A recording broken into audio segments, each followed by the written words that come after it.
my travel tribe. This is Bruce the Apollo Traveler Orlando and another episode of Travel Babble. I was asked by Claire from Louisiana to go ahead and talk about cruising and what some of the things first-time cruisers should know. So it's a great idea. Haven't done it in a while, so here we go. First of all, cruising.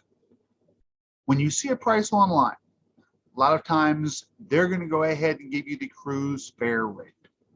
A lot of things aren't included in a cruise fare rate. Taxes, port fees, cruise fare makes up to be the total cruise price. Now, so a lot of times that's deceptive. Apollo Travel Orlando, we give you the cruise fare rate. Now, that does not include everything you're going to go ahead and encounter on a cruise ship. And that's the point of the video. We're going to talk about a whole lot of the things you're going to go and encounter on a cruise that you may not be prepared for. Hopefully by watching this video, have an idea of it and there won't be any sticker shock. On top of the cruise fare, there is almost always a gratuity. Virgin Voyages does not do it, but they're the only one I know of that do not. Gratuity is supposed to be optional, which is kind of an oxymoron because cruises is pretty much mandatory. You can get it taken off, but you have to go ahead and go through a whole bunch of stuff to go ahead and do it, and that's not recommended. The cruise ship people, they work hard for your money. They work hard to go ahead and serve you, take care of you, serve you drink, clean your room, whatever it may be. So paying gratuity is the right thing to go ahead and do. Gratuities run an average of 13 to 18 bucks a night. Depends on the cruise ship and the level of room. If you have a suite or a haven cabin, a lot of times they're going to charge you high end. If you have a regular balcony cabin or interior, they charge you the low end. But plan for that because that's based on everybody in the room. Adults, children, whoever it may be, you're paying that fee every day. So factor that into what you want to do. Now, we can arrange to prepay that for you as long as you know about it.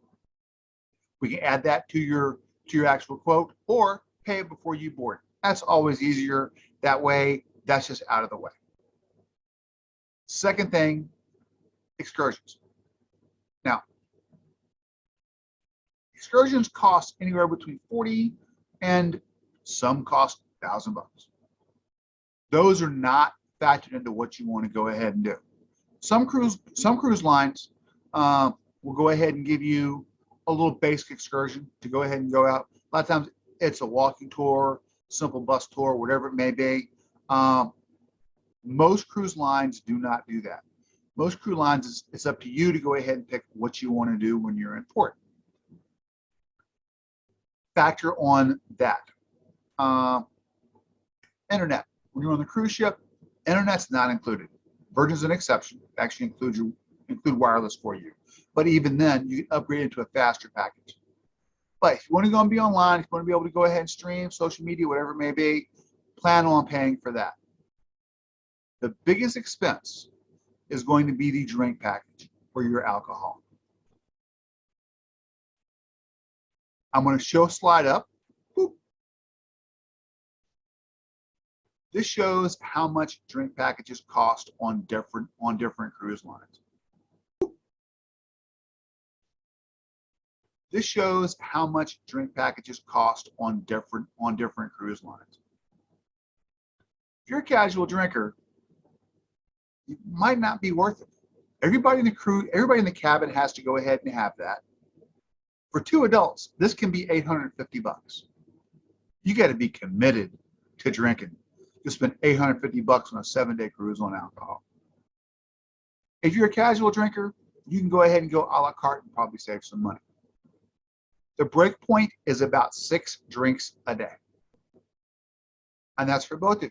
So if a couple's going to go ahead and drink 12 drinks a day collectively, it's probably worth it to go ahead and get the drink package. If you're not, don't. Something else to factor into that is you have port days, in which case you're not actually on the ship. You still get charged as a cruise day for that. So if you're off the ship for 8-10 hours, you have to get back and make up the drinks you missed. So if you're committed to drinking, a drink package is normally worth it, or if you just not want to worry about it and just have it out of the way, so be it. Get the drink package. if money counts a whole lot, which to most of it very well may, then you may want to go ahead and go a la carte. Again, every drink costs X amount of dollars. Sometimes they cost $5, sometimes they cost $12. The drink packages do not include certain things. They don't include buckets, they don't include souvenir drinks, they don't include super high brands. So think about that when you want to get a drink package. Now, Norwegian offers a bundle that you can go ahead and get your drink package, get your Wi-Fi, shore excursion credits, and upgraded dining. Upgraded dining is, there are restaurants on cruise ships that if you want to go ahead and go to them and have exceptional food, exceptional service, you go ahead and spend for them.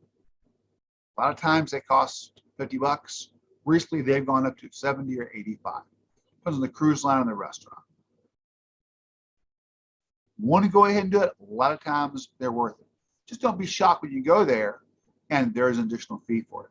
You can always go to the buffet. You can always do the a la carte restaurant. You can always do one of the other restaurants and have that be included in your cruise fare. So part of the point of this was to go ahead and show that a lot of things on a cruise is not included. Before you get to the cruise port, I recommend that you actually fly in a day ahead of time and have a hotel stay. This is also an additional expense.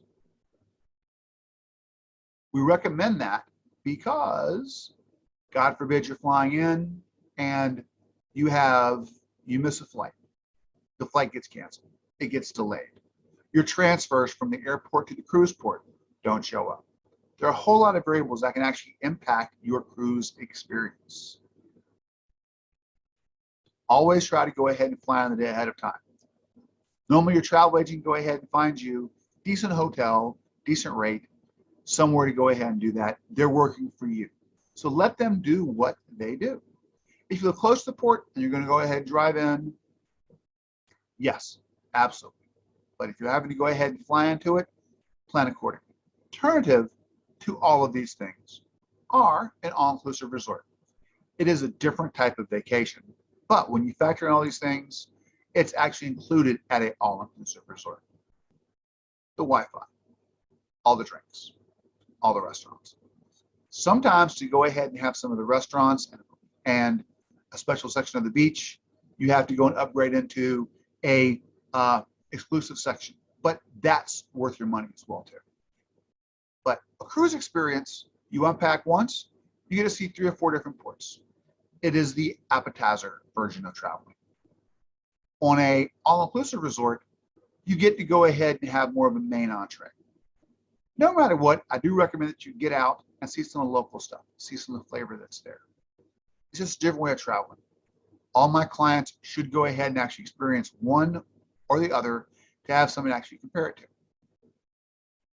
This is Bruce, Apollo Travel Orlando. This has been Travel Babble.